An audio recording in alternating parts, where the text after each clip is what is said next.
بچے اس ویڈیو سے دور رہیں۔ اگر آپ کی عمر 12 سال ہوتی تو آپ کی شادی کبھی نہ ہوتی۔ میں تمہارے ساتھ شادی کی رات مناؤں گا۔ میں مزید انتظار نہیں کر سکتا۔ میں تمہیں اپنی دلہن بناؤں گا اور میں تمہیں شادی کی رات منانے کا طریقہ بھی سکھاؤں گا۔ وہ روتی رہی۔ عتیق کمرے میں داخل ہوا۔ ننھی دلہن کو دیکھ کر عتیق ختیجہ کو دیکھ کر مسکرایا۔ اس نے اسے اپنی باہوں میں لیا۔ ختیجہ عتیق سے بولی، تم ایسا کیوں کر رہے ہو؟ اس نے کہا، لیکن وہ چلا گیا۔ لیکن جانے سے پہلے بول کے گیا کہ اب میں تمہیں شوہر اور بھائی میں فرق بتاؤں گا۔ عتیق نے اس کے دل کی دھڑکنوں پر اپنا اتنا ڈر اتار دیا۔ رات کے 2 بجے عتیق اپنے کمرے سے نکلا اور اپنی نئی دلہن کو چھوڑ کر اپنے دوستوں کے ساتھ چلا گیا اور رات گئے اس کے دوست اسے چھوڑ کر گئے۔ جب عتیق گھر آیا اس وقت وہ اپنے کمرے میں جانا چاہتا تھا۔ اس کی بیوی اس کی منتظر تھی۔ جب وہ کمرے کی طرف چلا تو اس کو پیچھے سے آواز پڑی اور وہ رکا تو فرزانہ بیگم نے اسے آواز دے کر روکا تھا۔ عتیق، میری بات سنو۔ اس نے مڑ کر فرزانہ بیگم کی طرف دیکھا۔ وہ مسکرایا اور فرزانہ بیگم کے پاس بیٹھ گیا۔ اماں سائنس نے کہا۔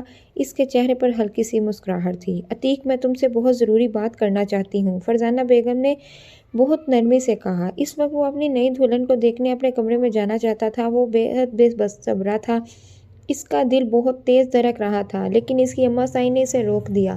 میں جانتی ہوں کہ تم مرد ہو اور انسان کے لیے اپنے جذبات پر قابو پانا بہت مشکل ہوتا ہے، خاص طور پر تب جب اس کا حلال اور پاک رشتہ ہو اور اس کی بیوی اس کے پاس اس کے کمرے میں ہو۔ وہ اپنے خوف پر کبھی قابو نہیں پا سکتا۔ لیکن میں تم کو بتانا چاہتی ہوں کہ ختیجہ ابھی بہت چھوٹی ہے۔ تم جانتے ہو کہ اس کی عمر ابھی صرف 12 سال ہے، اس لیے تم اس سے کسی قسم کا رشتہ نہیں رکھو گے، تم اس سے دور رہو گے۔ میں تمہاری ذہنی کیفیت سے بخوبی واقف ہوں۔ ختیجہ مجھے بہت عزیز ہے، وہ میری بانجی ہے اور وہ اس وجہ سے تمہاری بیوی بننے کو تیار تھی کیونکہ میں نے اس کی ماں کو یقین دلایا تھا کہ عتیق اس کے ساتھ پیار سے پیش آئے گا۔ اگر وہ تم سے محبت سے پیش آئے گی تو تم خدیجہ کے ساتھ ایسا سلوک نہ کرنا جیسا کہ تم اپنی پہلی بیوی کے ساتھ سلوک کرتے تھے۔ فرزانہ بیگم بہت پیار سے اس کے بالوں میں ہاتھ پھیر کر اسے سمجھا رہی تھی۔ اس کا کیا مطلب ہے اماں سائیں؟ اگر وہ اتنی چھوٹی لڑکی تھی تو آپ نے میری اسے شادی کیوں کرائی؟ آپ نے مجھے اس شادی کے لیے بہت مشکل سے راضی کیا تھا۔ میں نے کہا تھا کہ شادی کے بعد میری مرضی ہوگی۔ اب میں کیا کروں گا؟ اب آپ مجھے روک نہیں سکتی اور آپ میاں بیوی کے درمیان کبھی نہیں آ سکتی۔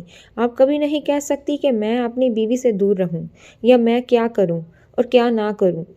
ہم میاں بیوی ہیں۔ فرزانہ بیگم اسے دیکھ رہی تھی۔ وہ جانتی تھی کہ وہ ناراض ہو گیا ہے لیکن فرزانہ بیگم کو اندازہ نہیں تھا کہ وہ اس قدر غصے میں ہوگا۔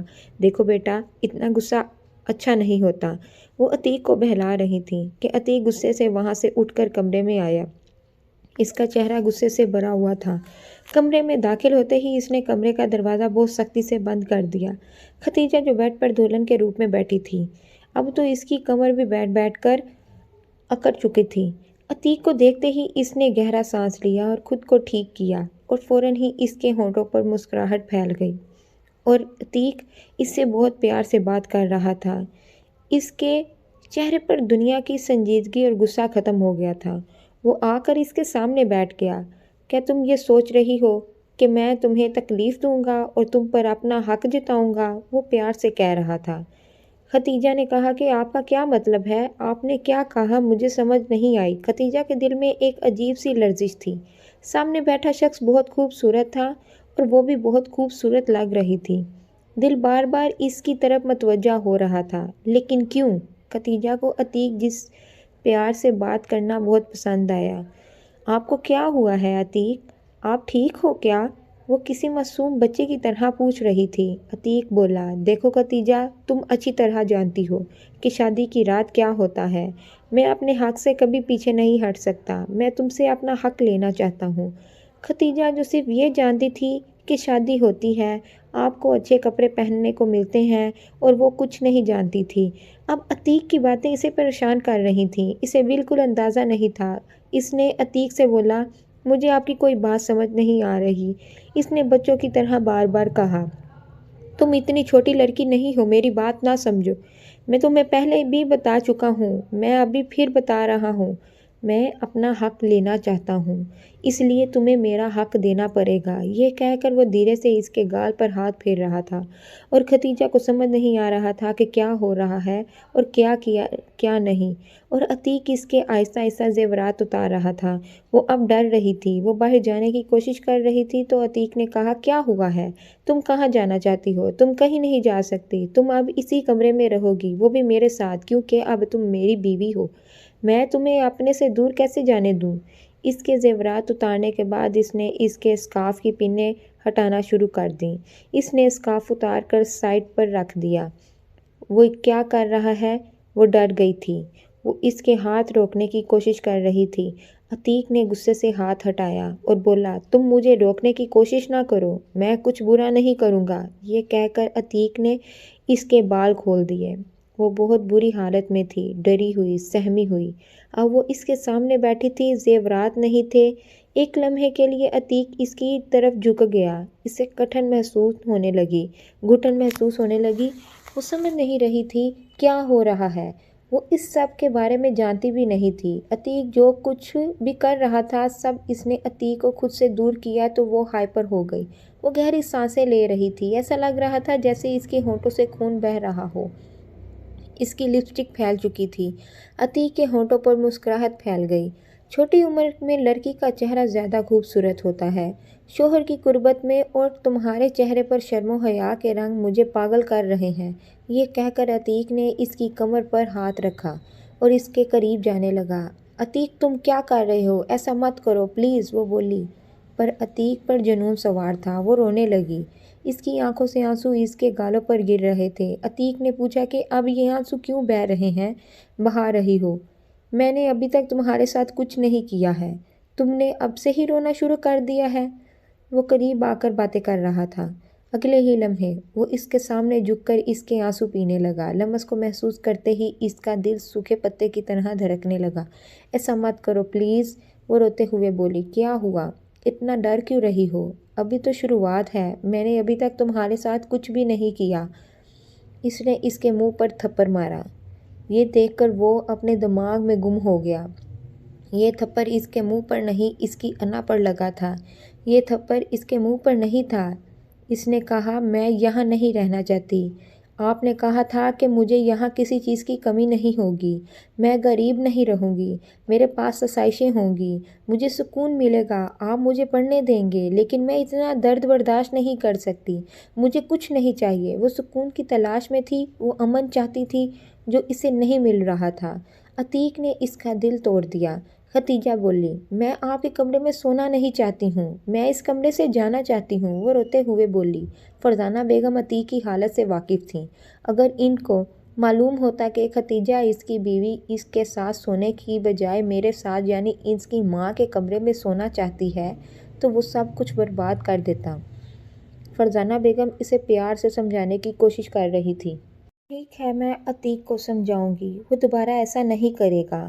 تمہارے ساتھ اب پلیز اپنے کمرے میں چلی جاؤ۔ وہ اسے کمرے سے باہر نکالنے کی کوشش کر رہی تھی کہ وہ عتیق کے ساتھ جا کر سوئے، لیکن وہ ضد پر تھی کہ میں عتیق کے کمرے میں نہیں جانا چاہتی۔ وہ پھر سے رونے لگی۔ عتیق کی ماں ختیجہ کو سمجھانے لگی کہ بیٹا تم ایک بات کیوں نہیں سمجھتی؟ وہ اب بھی بچوں کی طرح ضد پر تھی۔ وہ عتیق کے کمرے میں نہیں جانا چاہتی تھی۔ اس بار فرزانہ بیگم نے غصے سے اس کا بازو پکڑ لیا۔ وہ بولی، تم ایک بات کیوں نہیں سمجھتی؟ تم نہیں سمجھتی عتیق تمہارا شوہر ہے؟ اسے فرزانہ بیگم سے یہ امید نہیں تھی۔ وہ بہت غصے میں تھی۔ فرزانہ بیگم نے اس سے بات کی۔ وہ جلدی سے کمرے سے باہر نکل گئی۔ اس وقت وہ عتیق کے کمرے کی طرف چلی جا رہی تھی۔ وہ کمرے میں آئی تو عتیق سکون سے سو رہا تھا، لیکن وہ کسی بھی قیمت پر بستر پر سونا نہیں چاہتی تھی، تو وہ صوفے پر سو گئی، لیکن وہ سو نہیں پا رہی تھی۔ اس کا دل بری طرح دھڑک رہا تھا۔ وہ اپنی ہچکیوں پر قابو نہیں پانے کی کوشش کر رہی تھی۔ اگر عتیق اس وقت بیدار ہوتا تو اس کے ساتھ بہت برا سلوک کیا جاتا۔ وہ ساری رات سکون سے نہیں سو سکی۔ خدا جانے وہ کب سو گئی، نیند کی وادی میں چلی گئی۔ صبح عتیق نے آنکھ کھولی اور بیڈ پر دوسری طرف دیکھنے لگا۔ وہ وہاں سو نہیں رہی تھی۔ اس کی نظر فوراً صوفے پر گئی جہاں وہ سو رہی تھی۔ اس کی آنکھیں وہیں پر تھیں اور اس کی ٹانگیں وہاں پر تھیں۔ چونکہ وہ بہت تھک چکی تھی، اس کے سونے کا انداز ایسا تھا کہ اسے دیکھ کر کوئی بھی آدمی گھبرا جائے، اور چیزیں بے فکر سو رہی تھی۔ عتیق اس کے قریب آیا، وہ آہستہ آہستہ چل رہا تھا، وہ اس کے خوبصورت چہرے کو دیکھنے لگا، پھر وہ اس کو سوتے ہوئے دیکھنے لگا۔ جیسے ہی اس نے آنکھیں کھولیں، اس کے ہونٹوں پر مسکراہٹ بکھر گئی۔ عتیق نے کہا، تم کتنی معصوم ہو، تم کو شادی کے بارے میں کچھ بھی نہیں پتا، لیکن میں ہر چیز کے بارے میں جانتا ہوں کہ تم کو ابھی تک میاں بیوی کے رشتے کے بارے میں معلوم نہیں ہے۔ وہ دھیرے دھیرے اس کے گال کو سہلا رہا تھا۔ نیند میں اچانک کپکپاہٹ محسوس کرتے ہوئے اس نے آنکھیں کھول لیں۔ وہ ڈرتے ڈرتے عتیق کو دیکھنے لگی۔ وہ اس کے پاس گھٹنے ٹیکے ہوئے بیٹھ گیا۔ اس نے کہا، میرے قریب مت آنا، وہ ڈرتے ڈرتے بولی۔ اس کی آنکھوں سے آنسو بہنے لگے۔ عتیق بولا، کیا ہوا ہے میری جان، تم بہت خوف زدہ ہو۔ یہ کہہ کر وہ اس کے قریب آنے لگا۔ وہ بولی، کیا کر رہے ہو، پلیز مجھ سے دور رہو۔ وہ خوف زدہ ہو رہی تھی، اس کی آنکھیں پھر بھیگ رہی تھیں۔ عتیق بڑی نرمی سے بولا، پلیز تم رو نہیں، مجھ کو تمہارا رونا بالکل پسند نہیں ہے۔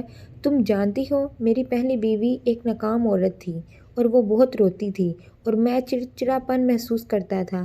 پھر تم جانتی ہو، جب وہ روتی تھی تو میں کیا کرتا تھا، اسے کیا کہتا تھا۔ میں کسی اور کی طرح اس پر تشدد نہیں کرتا تھا، بلکہ میں اس کو روتا ہوا چھوڑ کر کمرے میں بند کر جاتا تھا۔ ختیجہ کا دل چاہ رہا تھا کہ زمین پھٹ جائے اور وہ اس میں دفن ہو جائے، لیکن وہ بول رہی تھی کہ پلیز یہاں سے چلے جائیں، میرے قریب مت آنا۔ وہ بولتے ہوئے رو رہی تھی اور عتیق اسے بیڈ کی طرف لے جا رہا تھا۔ میری جان، اپنے شوہر کا حق ادا کرو، جب آپ کے شوہر کو آپ کی ضرورت ہو تو اس کے پاس آئیں۔ یہ کہہ کر میں اس کی طرف جھک گیا۔ وہ چیخنے لگی۔ چیخنے کے بعد اس نے پورے گھر کو سر پر اٹھا لیا۔ اس بار عتیق بھی پریشان ہو گیا۔ اسے اس طرح چیختے دیکھ کر میں فوراً اس سے دور ہو گیا اور عتیق بولا، کیا تم پاگل ہو گئی ہو لڑکی، تم اپنا دماغ کھو چکی ہو کیا؟ آگے کیا ہوا جاننے کے لیے کمنٹ سیکشن میں پارٹ 2 لکھیں، اور اگر کہانی اچھی لگی ہو تو اس کو لائک شیئر ضرور کریں اور ہمارے چینل کو سبسکرائب کرنا نہ بھولیں۔ شکریہ۔